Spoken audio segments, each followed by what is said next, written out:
It may not look like it, but we're professionals. Do us a favor. Don't try this at home. Whoa! On this episode of Mythbusters. Only in Mythbusters is someone transferred on a stretcher to be dropped off a building. Adam and Jamie jump on the myth of an inner spring fling. That was just as much fun as it seemed like. If a 3-story drop into shallow water is lethal, could you cushion the same fall with a mattress? I feel like I just got spanked. And live to leap another day. I'm screwed. Meanwhile, Carrie, Tori, and Grant Time for battle. put their boulders to the grindstone. I like to call this a piece ball on the break. Rocking the myth that 15th century cannoneers I love that echo in the canyon. fired stone cannonballs. What? Could they really do as much damage as metal and leave nothing for the enemy to fire back? That's the most disturbing castle I've ever seen. Who are the Mythbusters? Adam Savage. It's scientific! And Jamie Heineman. Well, there's your problem. Between them, more than 30 years of special effects experience. Together with Tori Belleci, That was insane. Carrie Byron, Freaking confirmed. and Grant Imahara. Decapitation hazard, everybody. They don't just tell the myths, they put them to the test.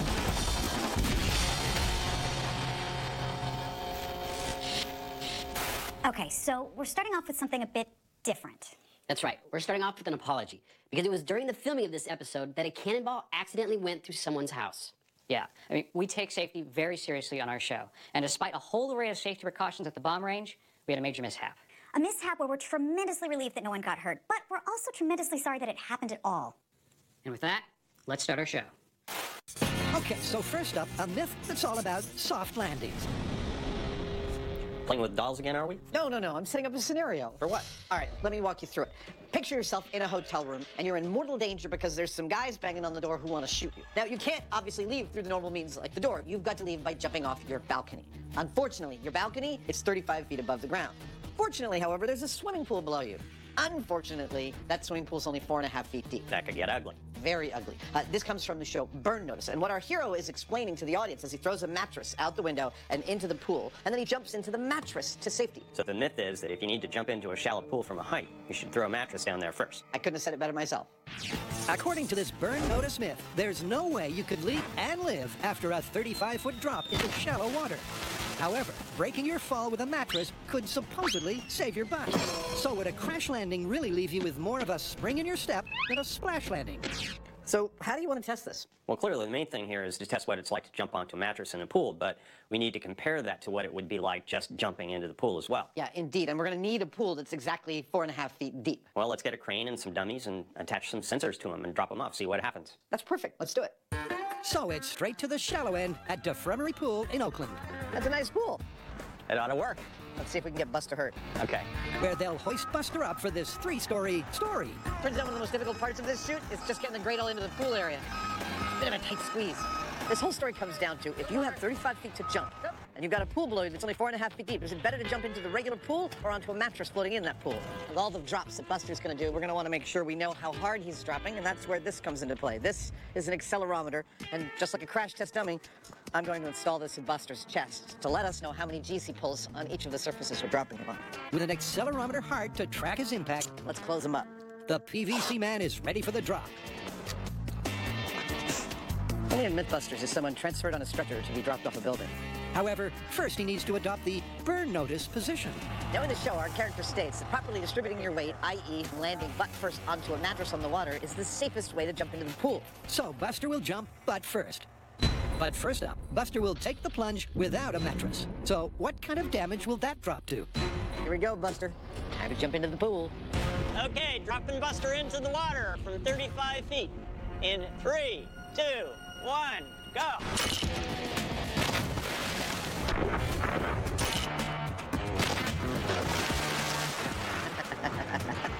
That was just as much fun as it seemed like. Buster took the fall, and his backside took a wallop from both the water and the bottom of the pool. But what does the data say? So we dropped our dummy 35 feet straight into the water, and we saw an initial impact of 50 Gs, followed by an impact along the bottom of the pool of 29 Gs. Now, 50 Gs is our threshold for potential death. One way or another, you're not walking away from an impact like that. Yep, there's no walking away from that. But how will it compare with the myth? Can the average mattress For our mattress test, we've chosen a standard inner spring mattress. That's this one right here. Really make a fatal flop survivable. Perfect. Okay, 3, 2, 1, go. Nice. X marks the spot. Buster hit with an audible impact. But did the mattress cushion his tush? Buster's drop was perfect. And although he might not look like it, according to our accelerometer data, he is a freaking mess. He pulled 86 Gs hitting that mattress, roughly equivalent to a severe car accident. And that was supposed to be the safe jump. It's not looking very good for this story. It's not looking good, because that's a more damaging impact than onto water alone. However, Well, I love our accelerometer data from all these drops, but I can't help feeling like they're not giving us the full picture. I'd love, in some way, to be able to see what kind of injuries Buster might take from that kind of fall. I know what you mean. And I might have just the thing.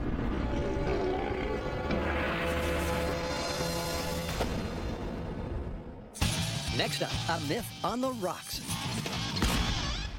Okay, so our next myth is a great one that comes from the 15th century. Awesome. What's the story? Well, it's about cannons, or more specifically, about the cannonballs. So the European cannoneers of the time were reluctant to fire their cannons on the battlefield for two reasons. Well, I guess one reason would be so they couldn't retrieve the cannonballs and fire them back. So I guess the other reason could be that, cast iron was a pretty valuable commodity back then, so you could melt down the cannonballs and make your own cannons. Exactly. So the myth is that instead of firing their cast iron cannonballs, they made their own cannonballs out of stone and fired them to have equivalent damage to the cast iron, yet explode on impact so they couldn't be sent back or melted down.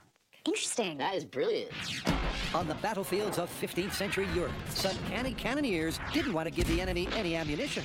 So supposedly, they fashioned their cannon fodder out of rock. But would a stone cannonball really do as much damage as metal and explode on impact? Okay, so ultimately, we're gonna have to build a castle of some kind and compare the damage done by cast iron and stone cannonballs. Which means we're gonna have to make some stone cannonballs, but also we're gonna have to get a hold of a cannon. Well, we do know somebody who has the perfect antique cannon. We can just call up Harry Webb and see if he'll let us use old Moses. Yeah, but something tells me he's not gonna be too happy about us firing stone cannonballs through old Moses. What if we break it? Well, we could use the small cannon that I built for the ball and chain prison escape. Good idea, but we've never actually fired that at genuine battle speed, so maybe we use old Moses to get the true firing speed of a cannonball, then we calibrate your cannon to match that and go from there. Great. Yep, before anyone casts the first stone, the Mythbusters head to the bomb range. We've safely fired our cannon several times on the show. We used it for the ball and chain myth. We've actually fired cheese from it.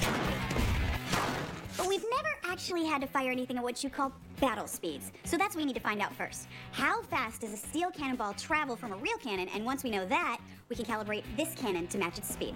But before any cannon calibration, they're pulling out all the stops to create a rock-solid barricade to stop the cannonball in its tracks. That looks about perfect. Meanwhile, old Moses moseys up to the bomb range. Wow. Old Moses and the Mythbusters go way back. In fact, you might say it's the cannon of choice when it comes to myth busting. We're gonna fire a cannonball out of old Moses. We're gonna catch it on high speed. We're gonna use the scale to see how fast that cannonball is going, and then we're gonna match our cannonball to that same speed. Now, since these cannonballs are so important, we have to find it. So we have a cannonball catcher. We have 3 garbage cans filled with water in front of a concrete wall covered in bed liner. That should slow the cannonball down, and we'll be able to retrieve it. Behind the wall, there's also a second line of barrels for optimum cannonball catching. And behind that, the ultimate safety stop, a dirt hillside. 1 pound of black powder, So now it's over to Carrie to prep the powder. foil container to prevent sparks, 1 powerful burrito. vent, That's it. 1 pound of black powder is the battle standard for a cannon like old Moses. And safely behind the blast-proof shields, it's the countdown to cannonball calibration. Okay, this is old Moses in 3, 2, 1. That was energetic. Isn't that a beautiful array of water? The red plume of water looked striking. And the ball catchers caught the cannonball. So we've got 1, 2, 3 barrels. Hey, here's the ball. Wow. All right, let's see how fast it was going. There's the shot, and there's the ball. What's the muzzle velocity? 1,200 feet per second. All right. Nice. So that's the speed to match. And it's out with old Moses and in with the Mythbusters miniature cannon. Coming up, Buster's cousin drops in. Perfect hit. And later, How many tools does it take to make a stone cannonball? We're gonna find out. Supposedly, a 3-story fall into 4.5 feet of water would get you off on the wrong foot. But if you landed on a floating mattress, could you escape unscathed? Well, so far, Buster took a lethal hit on the mattress and a survivable hit on water. And that was supposed to be the safe jump. It's not looking very good for this story. However, to definitively call this, they're going to dummy up something more lifelike. Remember that I said I had something that was a little better than the dummies we've been using? We do. Hey, Adam, check this out. Oh! Yep, you may remember this disturbing face from the Halloween special. Are you ready for the horror? But its role as John Doe hid the Sindaber's real purpose. To the window! As an ultra-realistic human analog. These are surgical training dummies. They're made muscle by muscle, and they're actually sutured in place. Oh my God. I dare say that it's absolutely beautiful. This is medically accurate? It is. It's made of a polymer. It's water-based, and everything is as realistic as modern technology can make it. And its anatomy isn't the only thing that's realistic. I wish you were here, because it's beautiful and it smells kind of bad, which you'd expect.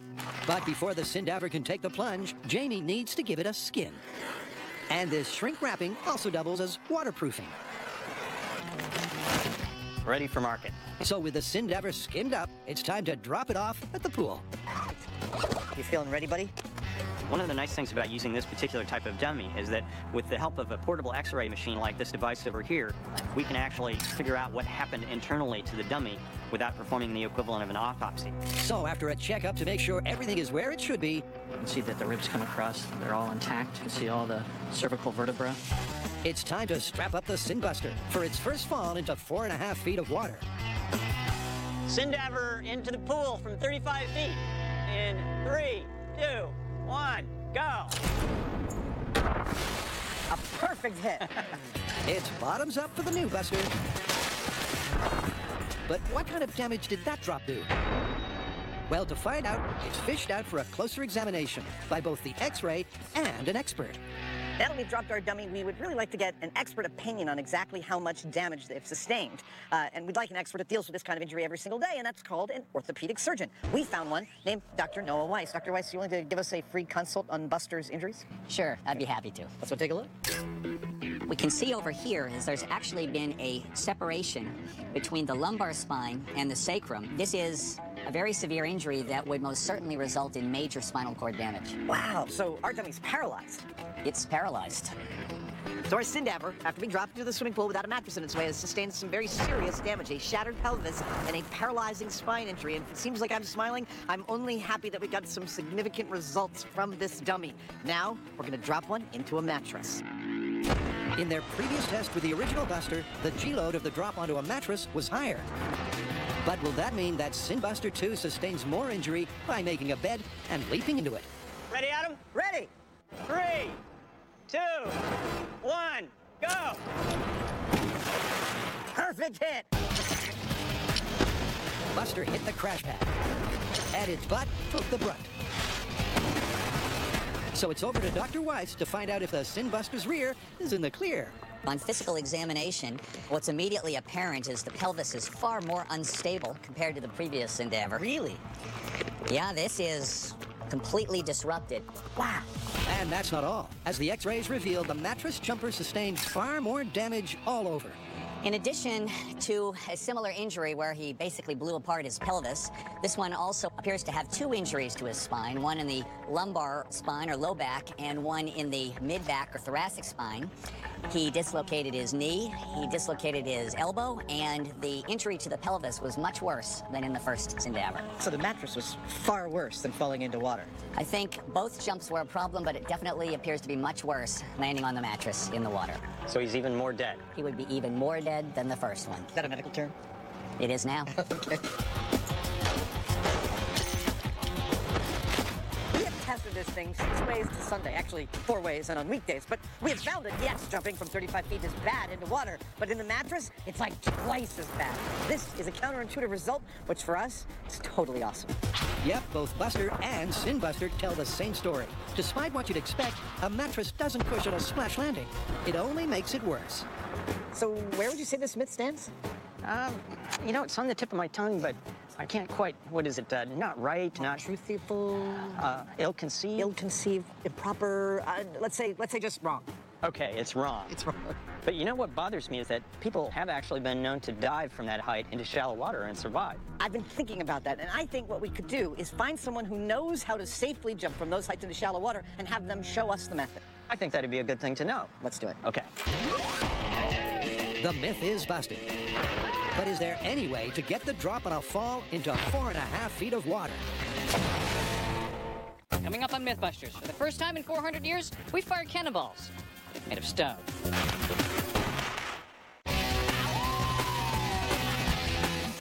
Between a rock and a hard place, supposedly some 15th century cannons fired rocks instead of iron, because not only did they do the same damage, they also broke up on impact. But before they get to the stone, first the Mythbusters need to calibrate the mini cannon. Time for the little guns. Just like old Moses, the miniature cannon faces off against a full barrel safety system. Gotta mix up a good batch. But that's where the similarities end. Okay, we know that old Moses' battle speed fires a cannonball traveling at 1,200 feet per second. So now that we know that, we can match our cannon to that speed. Now, old Moses used 1 pound of black powder to get the ball up to speed, but we're gonna need to increase that for our cannon. Why? Well, the barrel is shorter, which means the ball won't have as much time to accelerate. So we've got to give it a little bit more kick. To allow for that, we're going to use a bit more black powder to get us up to the 1,200 feet per second we're looking for. Right, so the cannon is aimed at the ball catchers. The steel is loaded. And the fuse is lit. Let's go. Then it's back to the bunker. All right, fuse is lit. Ready for the calibration test? All right, let's see if Stubby can do it. Gonna be stud.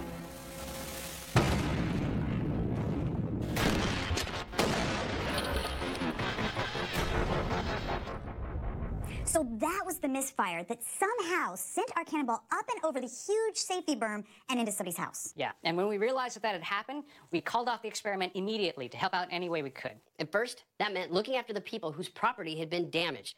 And we thought it was very important that we rebuild bridges with the local community as a whole. And at that same time, our team was conducting an investigation to figure out what went wrong to prevent it from ever happening again in the future. Believe me, it was an intense few months for everyone involved. Yeah, you know, but once we started making progress on all of those things, the property, the community, the safety review, we wanted to move forward, and we started thinking about finishing off this myth. Yeah, and first up was to find a new, more remote location. And then Harry Webb decided that we could use old Moses to fire our stone cannonballs after all. Which meant the first thing up was to figure out what type of rock these cannonballs were even made out of. Gotta be diamonds around here somewhere. And for that rock research, Tori visited the California Academy of Sciences to talk to mineral maestro, geologist Peter Rootnerine.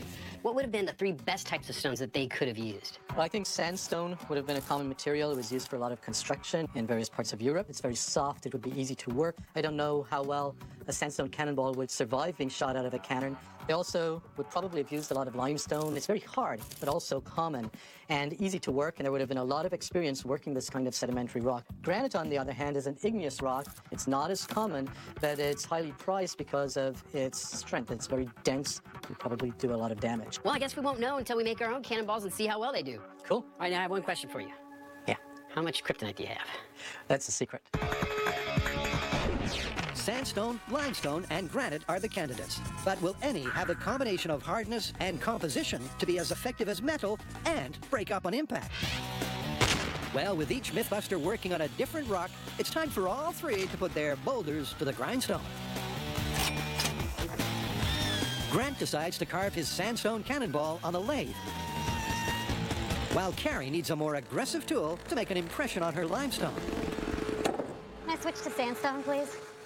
But Tori has turned in the power tools for a super-powered tool. Look at this thing. It's designed to polish concrete. Now that's what I'm talking about. Even though the igneous granite is the hardest rock on the block, the concrete grinder soon has it beat. I like to call this a piece, but on the brick.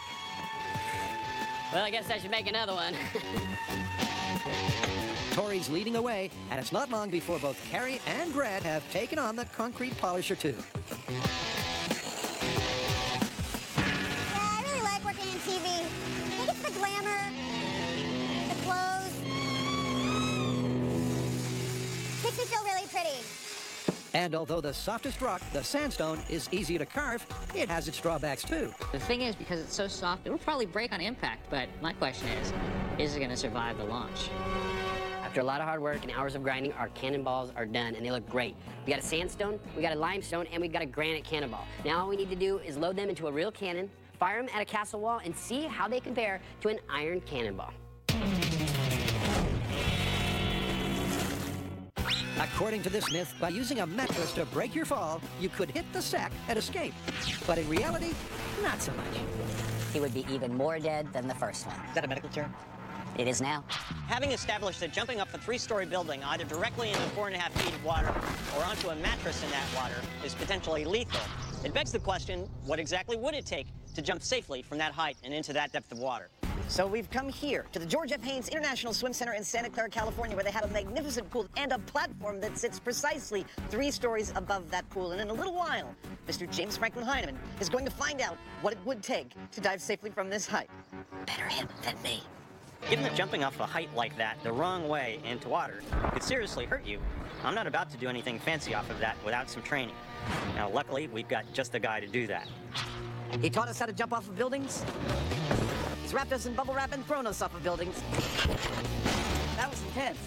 His name is Randy Lamb. He's a professional stuntman, and he is tasked today with taking Jamie right to the edge and throwing him off. Throwing him off and ensuring that his plunge is less than the 4.5-foot depth of the myth. But first, what kind of depth does the average drop from 35 feet get? Wow. That was really cool. I'm screwed. Randy's jump carried him about 2/3 the depth of the pool, about 12 or 13 feet. It's a lot farther than 4.5 feet, and I have to admit, I'm really curious to see what kind of form his shallow dive takes. Well, that's what Jamie is about to find out. So, Randy, what are my options as far as flattening out quickly without hurting myself? As you're coming down, you want to be right now in a very vertical position. Just as your feet touch the water, I want you to pull them in front of you. Keep your legs straight and pike right here, all right? This position here should scoop you up. Okay. All right? It's a tactic that should slow Jamie down as he enters the water and make his angle of entry shallower. And how did that feel? Felt all right. But with a 3-story dive into the mythical 4.5 feet to come, practice is going to make perfect. So cue the music. We're going to need a training montage. Lay back, lay back. Guys, if there's one thing we've learned in acquiring techniques to deal with dangerous situations like this one, is that you need to work your way up incrementally. I feel like I just got spanked. You can't just take instructions that as you're jumping, you're going through in your head, do this, now I'm going to do this, and then I'm going to do this. It all happens so fast, it has to be automatic. And that's what I'm in the process of doing right now, is burning that in so that I don't even have to think about it. Stay tight, stay tight. Nice. And before long, Jamie has graduated to the 15-foot height. He surveys the distance, estimates his trajectory, and he jumps. That was a really good one.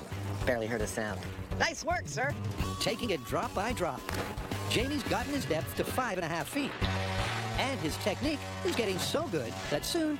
That was your best one yet. I think you should move up and start practicing from a little bit higher to get comfortable up there. All right. As Jamie practices and moves to ever higher diving platforms, there's actually a quite interesting reason for which he might get better at decelerating faster as he goes higher.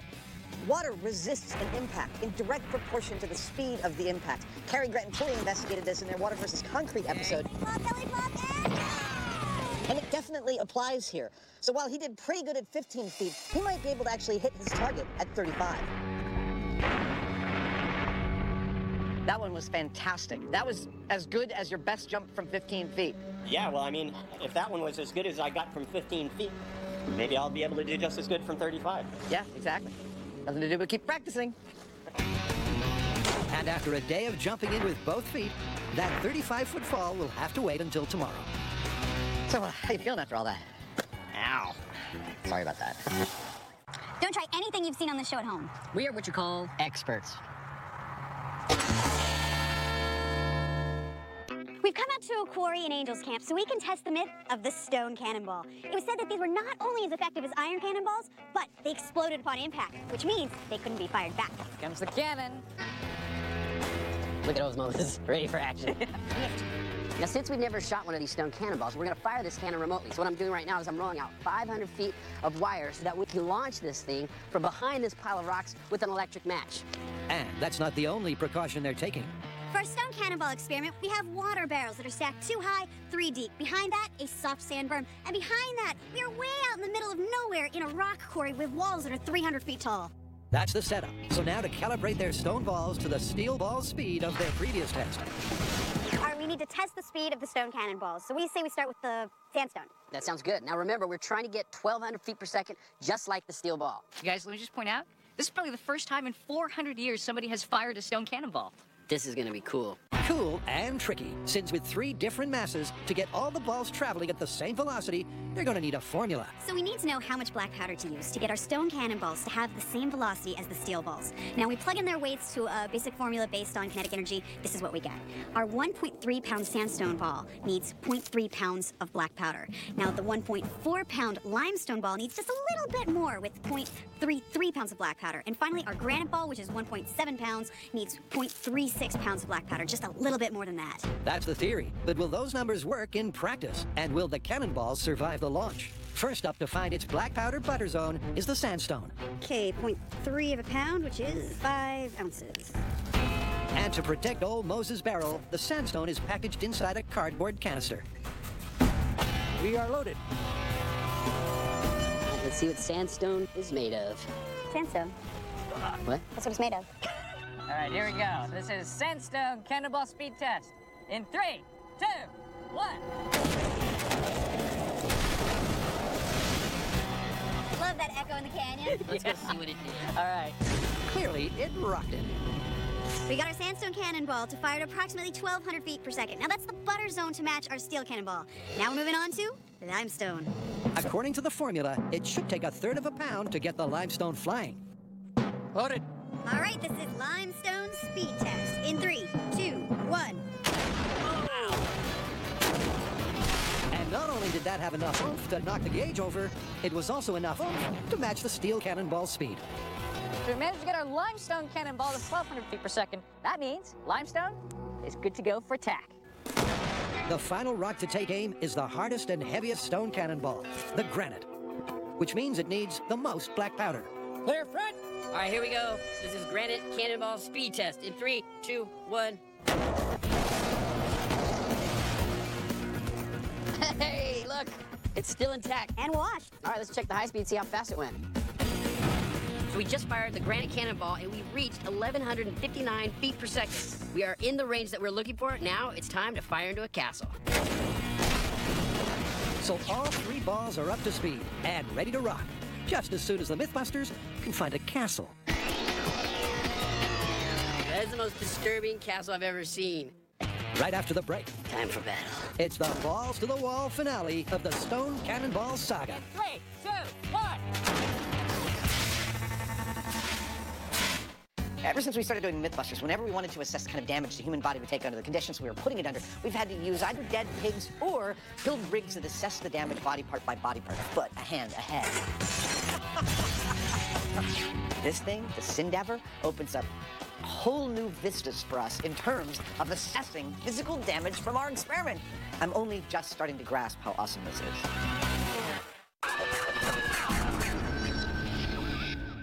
Welcome back. We have been attempting to replicate a clip that purports to show a safe way of leaping from 35 feet into a 4.5-foot deep swimming pool.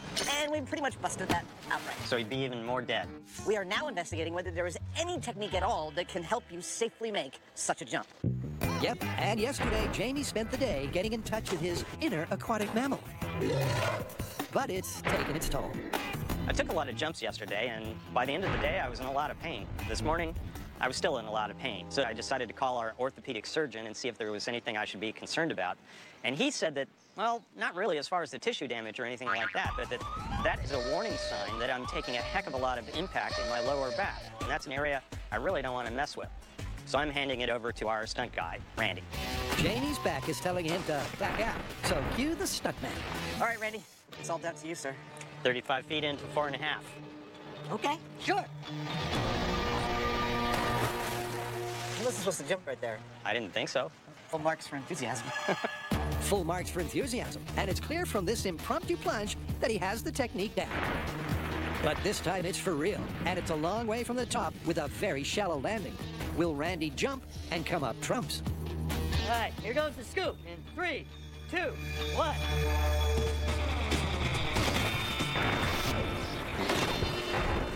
Wow. Dude, I think that might have been survivable. Hold on, let's check this out. Dude. He would have survived that. I think you're totally right. He would have survived that. He dipped a few inches below the line, but he's so decelerated. That's just a bump on the bottom. That's not an injury. Yeah? Randy's the man. Yeah. Randy's the man because he's gone one up on the myth. Not only did he take the fall from the same height into the same shallow depth, he made it out injury-free. Randy, that was beautiful. How did it feel? It's not as bad as I thought it was going to be, but I can understand why Jamie is tender today. It's certainly not a painless way to land, but it sure beats a shattered pelvis and a broken spine. Randy just successfully jumped shallow enough that he would have survived a 35-foot jump into 4.5-foot deep water. I have to admit, everything we tested so far in this story, I was not given good odds for him being able to do that. But I guess 30 years of experience as a stuntman counts for something. So how do you want to call this? Well, as far as the clip we started with goes, everything that they describe, either jumping into the pool straight or jumping into the pool with a mattress on top of it, is either super dangerous or even potentially lethal. Yeah, it's busted. Not to say that it couldn't be done, though. At least if you've got decades of experience as a stunt person. Exactly right. So, don't try this at home. We didn't. My butt still hurts.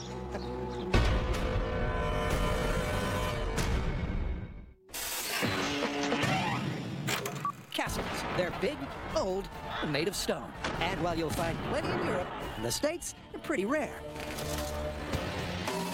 So the Mythbusters are getting creatively medieval. This is how they keep the savages out. And making their own. Now, I know this might seem like overkill, having 2 pallets of solid concrete bricks, each of the bricks weighing 80 pounds, but it's not an exaggeration. An actual rampart of a castle, which is the barrier, has been known to be 6 feet to 18 feet thick. And what we have here is an 8-foot thickness. So this is going to give us a good representation of what that rampart of the castle would be. A great representation. And with the sturdy concrete ramparts in place, each Mythbuster has a different idea on what constitutes a castle. Lower the drawbridge! No, we will never surrender. Then we will attack! Don't worry, they're shooting rock cannonballs. I am not scared of those. That's 3 castles to face off against 3 stone cannonballs. But how will they know if the rock balls are as effective as a steel ball? Well, with an old Moses comparison for starters. All right, here we go. This is control test. Steel cannonball with 1 pound of black powder in 3, 2, 1.